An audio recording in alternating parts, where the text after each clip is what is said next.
Questão número 10. A configuração espacial tridimensional de uma cadeia polipeptídica simples que forma determinadas pontes de sulfeto, pontes de hidrogênio, atrações eletrostáticas e forças de intervalos é conhecida como, lembra? Se está falando de estrutura tridimensional, cara, falou tridimensional, pode marcar estrutura terciária sem medo. Porque ela já é terciária justamente por causa dessa conformação tridimensional, tá? Imagina o seguinte, para formar essa estrutura tridimensional, eu tenho a intensificação de mecanismos de atração. Mas o que são, Emanuel, esses mecanismos de atração? Note o seguinte, tá vendo que aqui eu tenho um enxofre aqui e outro aqui, e essa parte aqui é a estrutura mais linear da proteína, só que aí um enxofre atraiu o outro, ó. E quando isso acontece, forma o que a gente chama de uma ponte de sulfeto. Da mesma forma que esse oxigênio aqui que estava nessa carbonila, foi atraído por um hidrogênio que estava nesse aminoácido aqui de cima. Então eu tenho duas atrações, uma ponte de hidrogênio e uma ponte de sulfeto, que fez que essa proteína saísse desse formato linear e se dobrasse, certo? Adquirindo uma conformação tridimensional. Mas só para lembrar, os mecanismos de atração são justamente esses daqui que ele está citando para vocês aqui nessa questão, beleza? Tem mais aqui uma imagem representativa, essa aqui é a estrutura primária de uma proteína, estrutura secundária aqui, ó, formato de hélice, certo? Você também pode ter a beta pregueada ou folha pregueada, que basicamente é uma folha com pregas, beleza? Por isso que se chama folha pregueada. Mais uma vez, aqui mais um exemplo, aqui eu tenho um metal, aqui eu tenho os aminoácidos que estão interagindo entre si, mais uma ponte de sulfeto, aqui mais uma ponte de hidrogênio, eu tenho aqui um íon amônio e tenho aqui um íon carboxílico, eles se atraem, formam uma interação eletrostática e faz com que a proteína se dobre, beleza? Questão 13, vamos lá, sangue no olho, café na xícara. As proteínas desempenham diversas funções fisiológicas e estruturais nos seres vivos. Com relação a essa substância é incorreto, de novo, afirmar. Cada indivíduo produz as suas proteínas, que são codificadas de acordo com o seu material genético. Realmente isso aqui está correto. A sequência de aminoácidos ela é determinada pelo DNA, ou seja, pelo material genético do indivíduo. Então a letra A está correta. Letra B. As proteínas são constituintes, juntamente com os lipídios, das biomembranas celulares. Na membrana plasmática desempenham papéis importantes na permeabilidade. Aqui nós temos a membrana plasmática e note que aqui eu tenho uma proteína de canal. Essa proteína de canal ela abre um espaço para a passagem de moléculas. Então ela influencia o quê? Na permeabilidade das membranas. Beleza? Então também está correto. Letra C. Proteínas especiais ligam-se ao DNA dos seres eucariotos para formar a cromatina. Gente, o DNA é uma molécula extremamente grande. Pensa no papel higiênico. Papel higiênico, se ele fosse todo aquele amontoado de papel, 5 metros de papel, sem ser todo enroladinho, seria fácil de transportar? Obviamente que não. Então, a mesma forma é o DNA. O DNA tem que ficar compacto para caber dentro do núcleo e para ficar mais fácil de transportar. Então eu enrolo ele em um rolinho. E esse rolinho não é um rolinho de papelão, é um rolinho de proteína, de uma proteína específica que eu chamo de quê? De histona, beleza? Então aqui eu estou representando para vocês as proteínas histonas, está aqui, que são essas bolinhas que vão enrolar o DNA em torno delas, a partir de alterações químicas, e vão deixar ele mais compacto. Então, letra C está correta. D. São todas constituídas por sequências monoméricas de aminoácidos e monossacarídeos. Monossacarídeo tem nada a ver com a história. Porque monossacarídeo, ele é o quê? Ele é um carboidrato. Beleza? Carboidrato tem nada a ver com essa história aqui. Então, isso aqui é justamente a alternativa incorreta. A gente já marca? Não. Por quê? Porque a gente tem que ver a outra, né? Se tiver também errado, a casa caiu. Diferem umas das outras pelo número, pelo tipo e sequência de aminoácidos que as constituem. Isso daqui está plenamente correto. A gente vai marcar com verdinho, tá? Então, a letra E está correta, a letra C está correta, a letra B correta e a letra A também estão corretas. Portanto, se ele quer a equivocada, gabarita o quê? A letra D. Beleza? De determinação, que você precisa para ser aprovado. Questão 15. Eita, depois do 13 vem 15? Pois é, nesse caso vem. Analise as afirmativas a seguir e marque a resposta correta. Finalmente ele pediu a correta, né? Então vamos analisar. Variações de pH modificam a velocidade da reação química catalisada por uma enzima em face de uma estrutura terciária se alterar. Gente, pensa aqui que eu tenho um gráfico e esse gráfico está me dando o ponto ideal de uma enzima, a atuação ideal de uma enzima, certo? Então, se eu tiver aqui uma concentração de pH, certo? E aqui a velocidade da reação, você vai notar que velocidade não, menino. Apagar essa variável aqui, porque não tem nada a ver com velocidade aqui não, tá? Então considere apenas o pH. Beleza? pH e a ação da enzima aqui. Então note. Se eu colocar aqui, eu troquei aqui, inverti, tá bom? Perdão. Eu vou colocar aqui, na verdade, a ação da enzima. E o pH, eu vou colocar aqui, ó. Agora sim, ó, mano, fazendo besteira. pH aqui, certo? Então, se eu tenho uma enzima que atua, vamos ver, na boca. Vamos colocar aqui um pH de 7,3. Pronto, pH de 7,3. pH levemente alcalino, né? Então, se essa enzima, a amilase salivar de geroamido, que atua na boca, que tem um pH alcalino, levemente alcalino, ou seja, básico, então essa enzima ela vai crescer a reação dela até um ponto ótimo. Pronto, chegou aqui, passou muito do ponto ótimo, ela começa a reduzir sua atividade até que ela zere essa sua atividade, tá bom? Então repare no seguinte, partindo desse 7,3, você vai definir aqui um ponto. E esse ponto é o ponto ótimo dessa enzima. Ou seja, é quando ela está atingindo o máximo desse seu trabalho.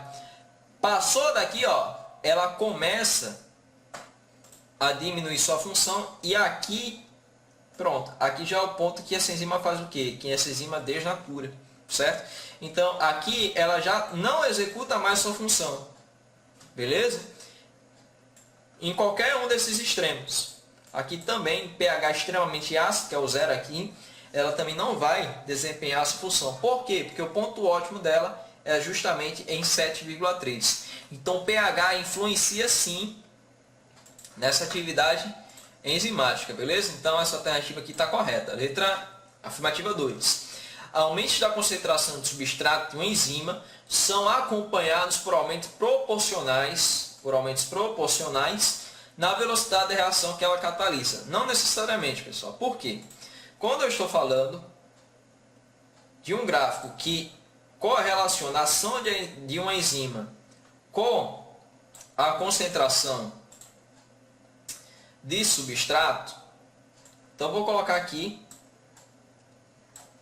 no eixo X a concentração de substrato, tá? Eu vou aumentando a concentração de substrato até um determinado ponto. Chega-se um ponto em que eu atinjo a velocidade máxima da reação, certo? Então, nesse ponto onde eu atingi a velocidade máxima da reação, definir mais ou menos aqui, tá bom? Esse ponto aqui, onde eu atingi a velocidade máxima da reação, é justamente o ponto onde eu tenho todos os sítios ativos da enzima que estão ocupados. O que é um sítio ativo? É o local onde o substrato vai se ligar para poder reagir com a enzima, tá? Então, quando ele se liga aqui, a enzima vai produzir um determinado produto. Beleza? Se no caso for a maltose aqui, ela vai produzir quem? A glicose, né? Se ali for uma maltose, que é um carboidrato. Então, a partir do momento em que todos os sítios ativos eles estão ocupados, Então não tem como mais aumentar a velocidade dessa reação, porque não tem uma enzima mais disponível, tá? Então a reação ela aumenta até a velocidade máxima. Depois disso, não rola mais, beleza? Então não aumenta em uma concentração proporcional. Você está equivocada, beleza? A afirmativa 3. A enzima que digere a lactose também digere a sacarose. Não. Isso daqui está errado. Por que está errado? Porque a enzima que digere a lactose é uma. A que digere a sacarose é outra. Beleza? Enzimas são moléculas extremamente específicas. Elas atuam em substratos específicos. A enzima que serve para a glicose só serve para a glicose, não serve para mais outra coisa. Beleza? E a enzima que serve para a frutose só serve para a enzima que serve para a sacarose só serve para a sacarose e para mais nenhuma. Beleza? Então, o gabarito dessa questão é apenas aí a letra A, apenas a 1 é verdadeira, beleza? Prosseguindo. Eita, temos aqui mais uma questão de enzimas, ó, vamos analisar. Com base na figura abaixo, que diz respeito à atividade enzimática, assinale a alternativa correta. Gente, vamos lá. Observando aqui essa imagem, note. Eu tenho na enzima dois sítios, tá? Note que quando eu coloquei esse camaradinho aqui nessa região, o que antes tinha o formato acabou descrevendo o que? Acabou modificando esse formato aqui. O que aconteceu, Emanuel? Uma inibição da atividade enzimática. Gente, olha só. Eu tenho duas formas de fazer uma enzima parar de trabalhar. A inibição competitiva e a inibição não competitiva, tá? Isso fazer com que ela pare de trabalhar sem afetar a estrutura dela, sem fazer com que ela desnature, tá? Fazer uma forma que eu possa utilizar ela novamente. Por exemplo, tem uma medicação que a gente chama de captopril. Captopril é para paciente hipertenso, quem tem problemas com pressão arterial. Então, o captopril ele age em cima de uma enzima que a gente chama de enzima conversora da angiotensina 1 e angiotensina 2, que vai provocar a constricção e provoca o aumento da pressão arterial. Quando o captopril inibe a atividade dessa enzima, ele faz com que ela não se ligue ao seu substrato e não converta angiotensina 1 em angiotensina 2. Se não tem angiotensina 2, não tem aumento da pressão arterial. Beleza? Só que tem um detalhe. Em outra situação, eu posso conseguir fazer com que a minha pressão arterial ela suba. Certo? Eu não estou invalidando minha enzima. Eu apenas estou deixando ela inativa por um certo período de tempo. Agora, se eu tiver muita angiotensina 1, consequentemente eu vou ter essa conversão, porque ele age como se fosse um inibidor não competitivo, tá? Que isso aí a gente vê um pouco mais lá na frente. Então vamos lá. Note, ele não mudou essa parte aqui da enzima. Essa parte da enzima, pessoal, é justamente o que a gente vai chamar de sítio ativo. É onde o substrato se liga para sofrer a reação. Enquanto que esse sítio onde se liga esse inibidor, a gente chama de sítio alostérico, beleza? Então vamos para as alternativas. Letra A. O esquema representa um tipo de inibição competitiva. Se fosse inibição competitiva, esse camaradinha iria se ligar aqui, ó, e não aqui atrás. Iria se ligar no sítio ativo e não no sítio alostérico. Letra B. A figura de número 1 apresenta um inibidor alostérico. O inibidor alostérico é o mesmo que o inibidor não competitivo. Por que eu chamei de inibidor alostérico, Emanuel? Porque ele se liga a parte alostérica ao sítio alostérico da enzima, provocando o quê? A mudança de sua conformação. Então, até agora, a afirmativa número 2 é justamente a afirmativa letra B é a que está correta. Só que a gente vai ler as outras para averiguar se não tem nenhuma melhor. C. A figura B representa a enzima inibida por um processo irreversível. Mentira. Se eu tirar, já ia apontar lá, ó. Se eu tirar esse inibidorzinho daqui, certo? Essa conformação desse substrato volta ao normal, tá? Então, a enzima ela se ativa novamente. Se eu tiro o captopril, a pressão do cara vai lá para cima de novo.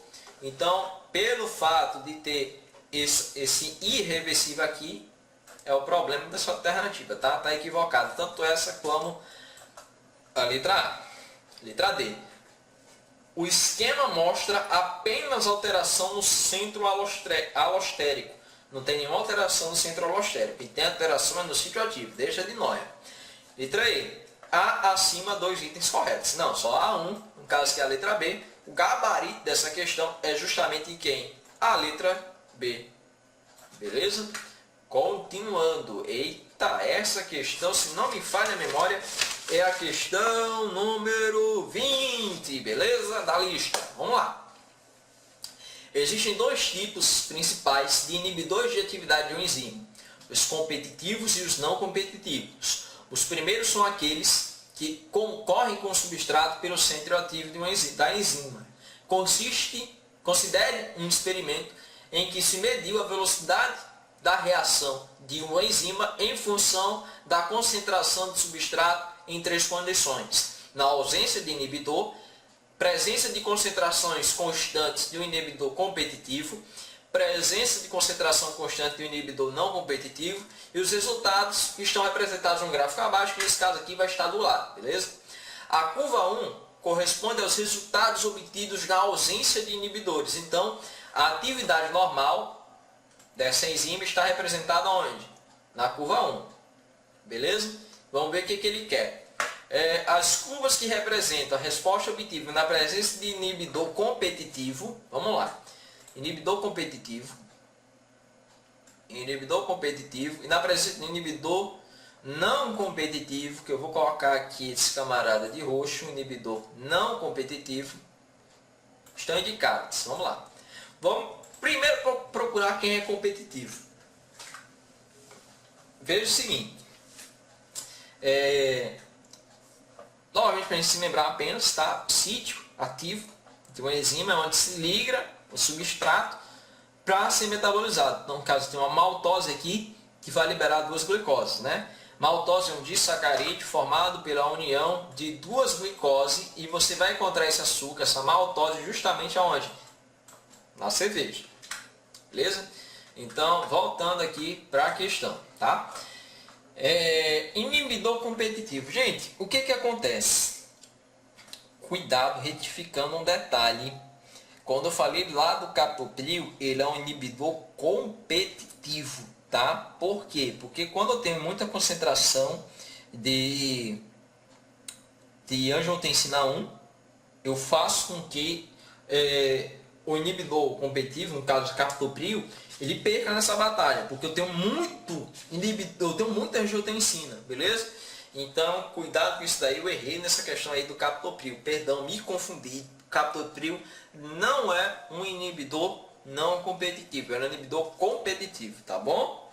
Vamos lá, voltar para cá.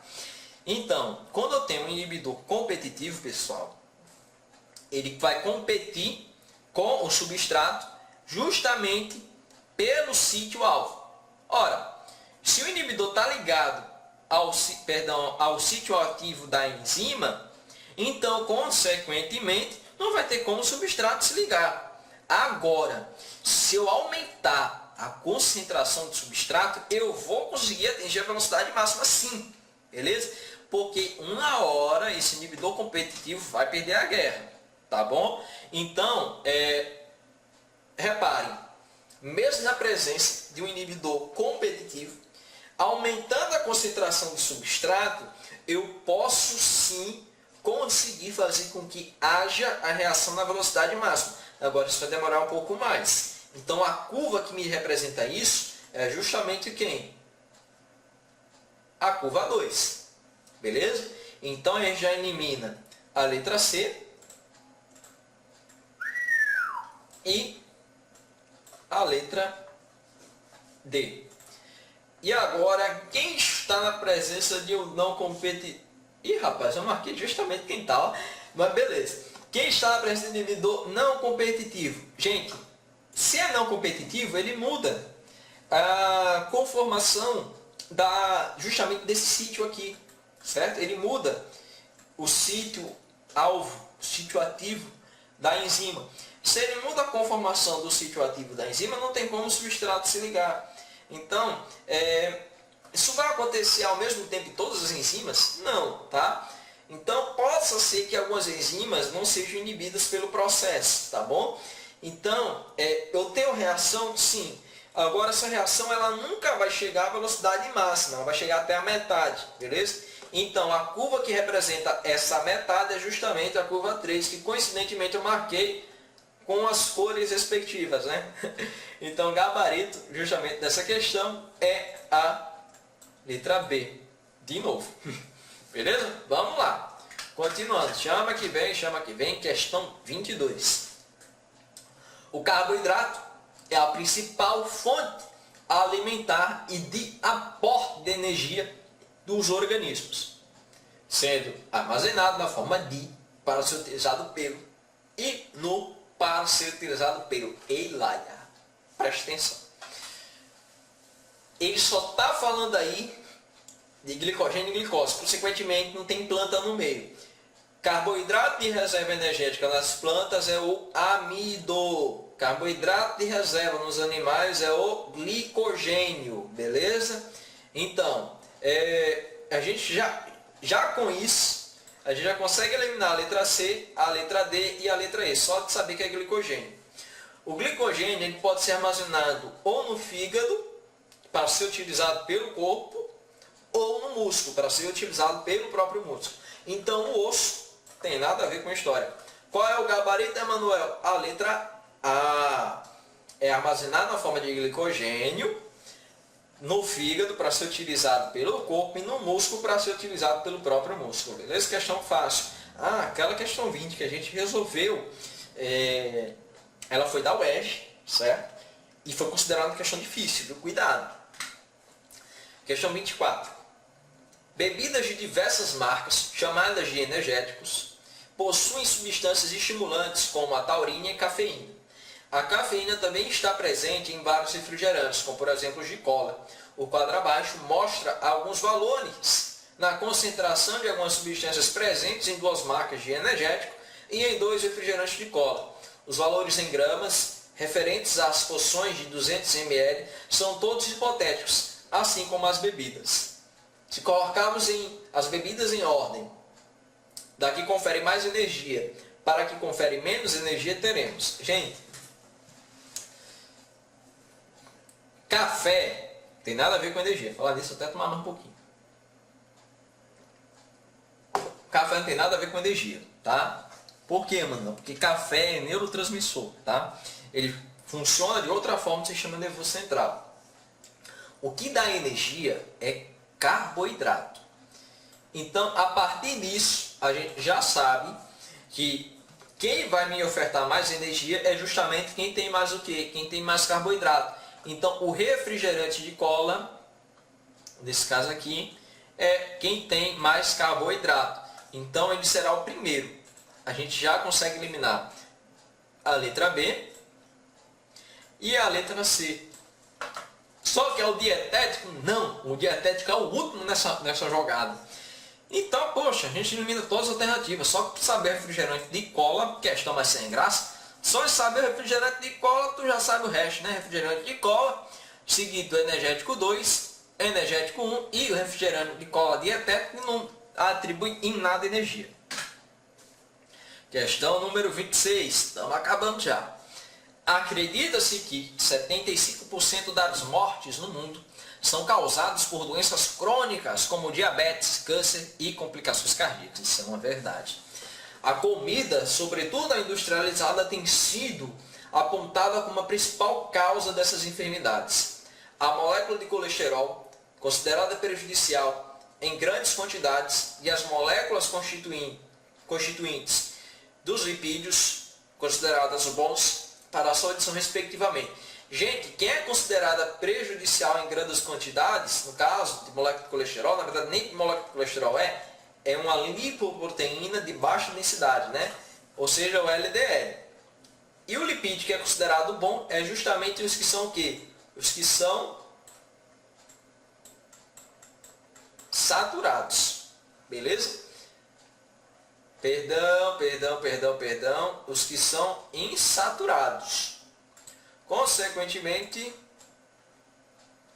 são os lipídios insaturados. Qual é o gabarito da questão? Será LDL, esses aqui. A letra E de EBA. Acertei mais uma questão. Beleza?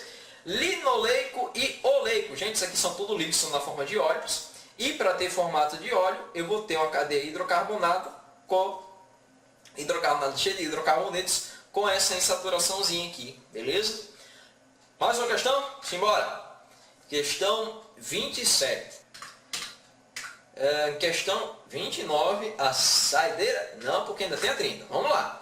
Os lipídios muitas vezes são tidos como vilões pela população em geral.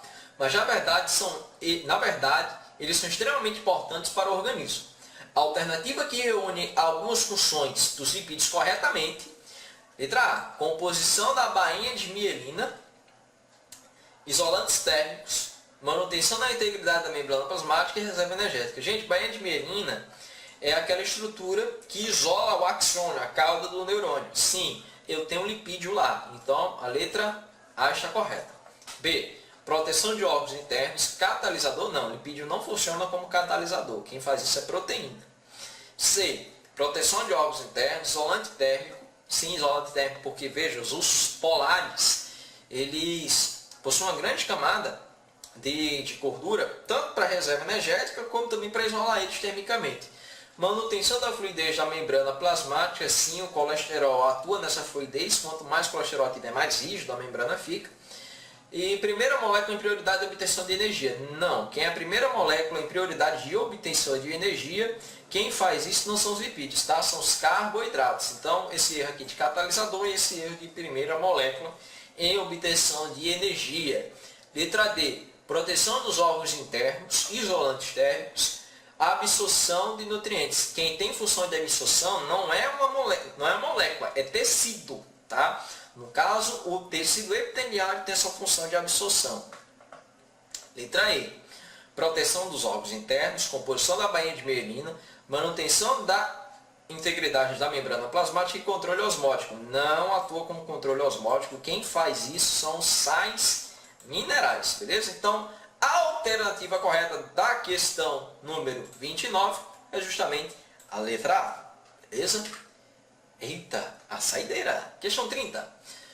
Os lipídios e lipoproteínas, fundamentais para o metabolismo do organismo. As lipoproteínas de densidade baixa, ricas em colesterol, são navios tanque praticamente vazios, que fornecem colesterol para as moléculas periféricas após o descarregamento dos triglicerídeos.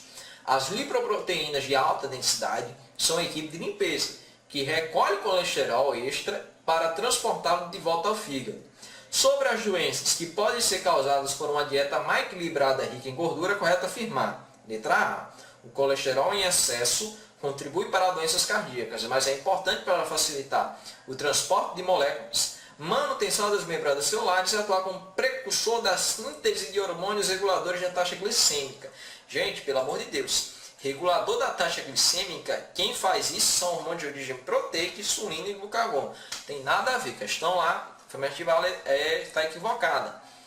O colesterol em excesso contribui para doenças cardíacas, mas é importante para facilitar o transporte de moléculas apolares, sim, que está presente lá nas proteínas HDL e LDL, também em sua composição. Manutenção das membranas celulares e atua como precursor para a síntese de hormônios reguladores da taxa glicêmica. De novo esse erro, gente, tá? Cuidado que aqui não está errado, não está repetida, tá? C. Colesterol em excesso contribui para doenças cardíacas, mas é importante para facilitar o transporte de moléculas polares. Moléculas polares não, cara. O colesterol em excesso contribui para doenças cardíacas, mas é importante para facilitar o transporte de moléculas, manutenção de membranas celulares e atua como precursor para a síntese de hormônios sexuais masculinos. Não só masculinos, femininos também, tá? Só um adendo, tá? Eles não transportam moléculas polares pelo fato justamente de eles serem apolares, tá? Se não for a letra E, caso caiu. Vou até colocar o verdinho porque espero que seja. Letra E. O colesterol em excesso contribui para doenças cardíacas, mas é importante para facilitar o transporte de moléculas, manutenção das membranas celulares e atua como precursor da síntese de hormônios sexuais masculinos e femininos. Gente, a letra E está correta. Então, pessoal, terminamos por hoje. Finalmente concluímos aí a resolução dessa primeira lista intensiva de bioquímica, beleza?